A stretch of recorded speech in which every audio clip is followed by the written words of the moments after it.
High, কি অবস্থা সবার? আজকে আমরা তোমাদের হায়ার ম্যাথের স্থানাঙ্ক জ্যামিতির বেসিক ক্লাস নিয়ে আলোচনা করব। 11.1, নট ফুল স্থানাঙ্ক জ্যামিতি নিয়ে, জাস্ট 11.1-এর বেসিক নিয়ে আলোচনা করব। বেসিক বলতে জাস্ট আমরা কি 11.1-এর মধ্যে যে সূত্রগুলো লাগে ওইগুলো আমরা কি করব, ওগুলো সম্পর্কে আমরা আলোচনা করব। আচ্ছা, 11.1-এর মধ্যে বেসিক্যালি আমাদের দুইটা সূত্র লাগে। জাস্ট সূত্রগুলো কি? প্রথম সূত্র হচ্ছে দুটি বিন্দুর মধ্যবর্তী দূরত্ব। দুটি বিন্দুর মধ্যবর্তী দূরত্ব, ঠিক আছে? আচ্ছা স্যার, এটা কীরকম কথা স্যার? দুটি বিন্দু মধ্যবর্তী দূরত্ব, ধরো আমরা একটা কি আঁকলাম, একটা গ্রাফ নিলাম, গ্রাফের মধ্যে ভাগ করলাম। এদিকে আমরা জানি এক্স, মাঝখানে থাকে ও, এদিকে থাকে এক্স প্রাইম, এদিকে থাকে ওয়াই, এদিকে থাকে ওয়াই প্রাইম, ঠিক আছে? আচ্ছা, এখন মনে করো আমার একটা বিন্দু আছে এই জায়গায়, আর একটা বিন্দু আছে এই জায়গায়, ঠিক আছে? এখন এই বিন্দুটার নাম দিলাম আমি এ, এই বিন্দুটার নাম দিলাম আমি বি। এখন আমাকে বলতেছে এ আর বি এর মধ্যবর্তী দূরত্ব কত? এ আর বি এর মধ্যবর্তী দূরত্ব কত, মানে এটা সমান কত? আমরা মনে রাখবো কি, মধ্যবর্তী দূরত্ব যাই হোক না কেন, দুটা বিন্দুর মধ্যবর্তী দূরত্ব নির্ণয়ের সূত্র হচ্ছে √/(x2 - x1) whole square plus y2 - y1 whole square. একক পাশে থাকবে একক। এককটা কি আমরা যে লিখি জন, টি, টাকা, ওইরকম এটার পাশে লিখতে হয় একক। কথা বুঝছো? আচ্ছা, এখানে স্যার x1 y1 কি? এই যে দেখো এই বিন্দুটা যে নিলাম আমি এ বিন্দু, এই এ বিন্দুটা দেখো এই দিক থেকে প্রথমে এই জায়গায় দেখো একটু, এই বিন্দুটা প্রথমে এদিকে কতটুকু গেছে, তারপর এদিকে উঠছে। এই যে এটা এক্স অক্ষের মান না, এখানে একটা এক্স অক্ষের মান আসে না, এরপর এদিকে ওয়াই এর মান আসে না, তার মানে এখানে একটা এক্স আর ওয়াই এর মিল না এখানে, তার মানে এই জায়গায় এটাকে বলবো আমি x1 আর y1। এদিকে একটা এক্স এর মান আছে, উপর উঠছে, আর একটা ওয়াই এর মান আছে, তো আমি বি বিন্দুর স্থানাঙ্ক ধরলাম x2 y2। কথা বুঝছো? এভাবে আমরা কি লিখি x2 - x1 whole square plus y2 - y1 whole square, একক, ঠিক আছে? আচ্ছা, এখন আমরা হয়তো বা বুঝতেছি না, ধরো আমি একটা ম্যাথ করি।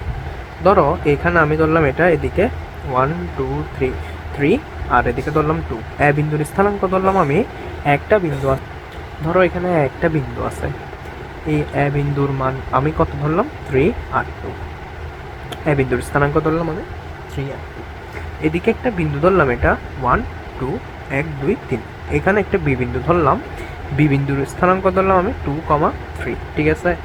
আচ্ছা, এখন এদিকে তো প্লাস, আমি জানি এটা 2 না -2 হবে, -2, কারণ এদিকে এক্স এর মান ঋণাত্মক আর এদিকে পজিটিভ। আচ্ছা, তাইলে আমার এ আর বি বিন্দুর দূরত্ব কত হবে বলো তো? এ আর বি বিন্দুর দূরত্ব এখানে প্রথম আমার থেকে জানতে হবে x1 y1 কত। এখানে এ আর বি বিন্দুর দূরত্ব এ বি, তাই না? A B A B, A R B বিন্দুর দূরত্ব হচ্ছে A B, A R B বিন্দুর দূরত্ব হচ্ছে এ বি। আচ্ছা, এই এ বি এর এখানে এটা হচ্ছে আমরা ধরে নেব 1 x1 y1 আর বিটাকে ধরে নেব x2 y2। তো এ বি এর ক্ষেত্রে আমাকে বলো তো প্রথমে এখানে x1 এর মান কত? এটা x, এটা y না, তার মানে xy এর মান 3, y1 এর মান 2, তাই না? x1 y1, আর এটাকে ধরবো আমরা x2, এটাকে ধরবো y2। তার মানে বি বিন্দুর ক্ষেত্রে x2 সমান হচ্ছে -2, y2 সমান হচ্ছে কত? 3। তার মানে এ বি এর মান নির্ণয়ের ক্ষেত্রে √(x2 - x1), তার মানে -2 -3 whole square plus y2 - y1, y2 মান হচ্ছে 3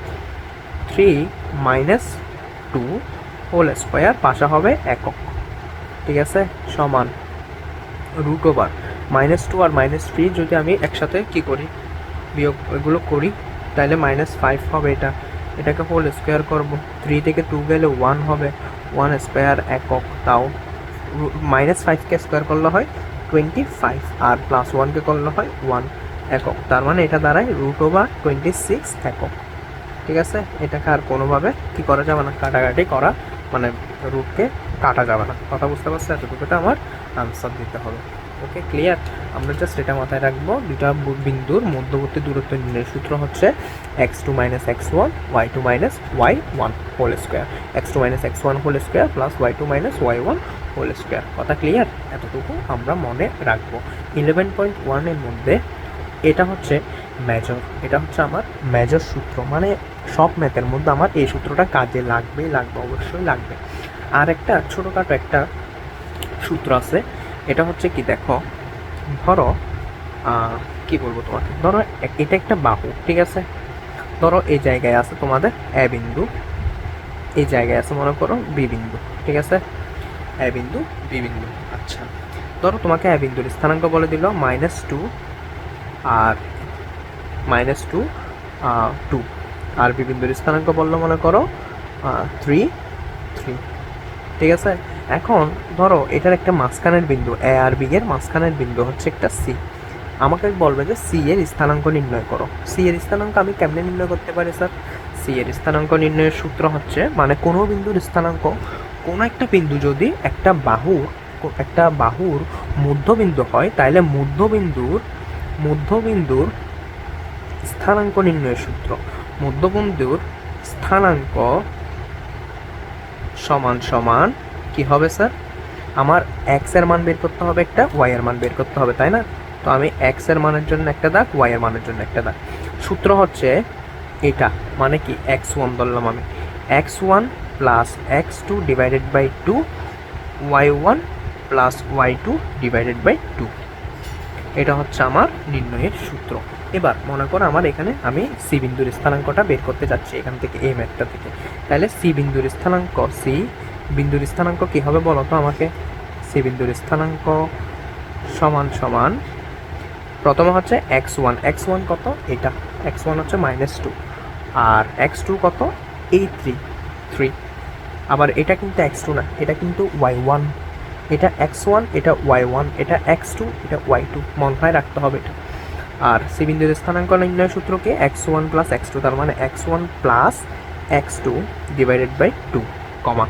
এবার y1 এর মান কত? 2, তার মানে 2 প্লাস 3, y2 এর মান হচ্ছে 3 ডিভাইডেড বাই 2, তার মানে কত হয়? 3 থেকে 2 গেলে 1/2, 5/2। এটা হচ্ছে সি বিন্দুর স্থানাঙ্ক। কথা বুঝতে পারছো? এটা হচ্ছে কিসের স্থানাঙ্ক? সি বিন্দুর স্থানাঙ্ক। লাস্ট একটা জিনিস বলি, তোমাদের 11.1 এর মধ্যে একটা ম্যাথ আছে, যেটা লাস্ট ম্যাথ, ওইটা হচ্ছে মধ্যমা। মনে রাখবা, কোনো একটা ত্রিভুজ, মনে করো এটা একটা ত্রিভুজ, এই ত্রিভুজের মধ্যে 3টে শীর্ষবিন্দু আছে, এটা একটা শীর্ষবিন্দু, এটা একটা শীর্ষবিন্দু, এটা একটা শীর্ষবিন্দু, 3টে শীর্ষবিন্দু। এটার নাম দিলাম আমি এ, এটার নাম দিলাম আমি বি, এটার নাম দিলাম সি। যদি আমাকে বলে মধ্যমা আঁকতে, মধ্যমা মানে হচ্ছে, আমি বলে এখানে লিখে দিচ্ছি, মধ্যমা মানে হচ্ছে কোনো শীর্ষবিন্দু থেকে, যে কোনো, এটা আলাদা কিন্তু, এটা আলাদা টপিক কিন্তু, যে কোনো শীর্ষবিন্দু থেকে বিপরীত বাহুর উপর অঙ্কিত কি? লম্ব, ঠিক আছে? ধরো আমাকে বললো যে তোমার এডি মধ্যমা নির্ণয় করতে। এডি মধ্যমা মানে হচ্ছে এ হচ্ছে শীর্ষবিন্দু, তার মানে শীর্ষবিন্দু থেকে বিপরীত বাহু কোনটা? শীর্ষবিন্দুর বিপরীত বাহু হচ্ছে বিসি, তার মানে বিসি এর উপর অঙ্কিত লম্ব এটা ডি। কথা বুঝছো? আবার লম্ব কিন্তু একটা বাহুকে দুই ভাগে ভাগ করে, লম্ব একটা বাহুকে দুই ভাগে ভাগ করে, সমান দুই ভাগে ভাগ করে, একটা বাহুকে সমান দুই ভাগে ভাগ করে। আচ্ছা, এখানে হয়তো বা নিচের লেখাগুলো বুঝতেছো না, তো এটা আমার কথা শুনে বুঝে নিবা। তার মানে এডি যে লম্বটা আঁকলাম আমি, মানে মধ্যমাকে, এডি মধ্যমা বিসি বাহুটাকে দুই ভাগে ভাগ করে দিচ্ছে, তার মানে বিডি সমান সিডি। কথা বুঝছো? ঠিক সেমভাবে যদি আমাকে বলতো বি বিন্দুর মধ্যমা আঁকো, বি বিন্দুর মধ্যমা, তার মানে আমার এটা হইতো এরকম হইতো, তার মানে আমার এটাকে আমি ই দ্বারা প্রকাশ করতেছি, তখন বিএ হইতো কি? মধ্যমা।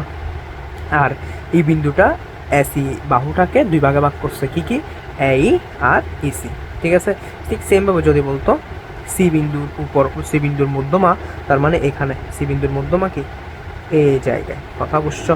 এটা তো আমি এটাকে যদি এফ দিই তাহলে কী হবে, এফ সমান বিএফ হবে। তো আমি তোমাদেরকে একটা ত্রিভুজের মধ্যে তিনোটা কনসেপ্ট বুঝাই দিচ্ছি, এটা নিয়ে কনফিউজড হওয়ার দরকার নেই। তাও যদি কনফিউজড হও আমাকে অবশ্যই জানাবা, ঠিক আছে? এটাই হচ্ছে তোমাদের 11.1-এর বেসিক ক্লাস।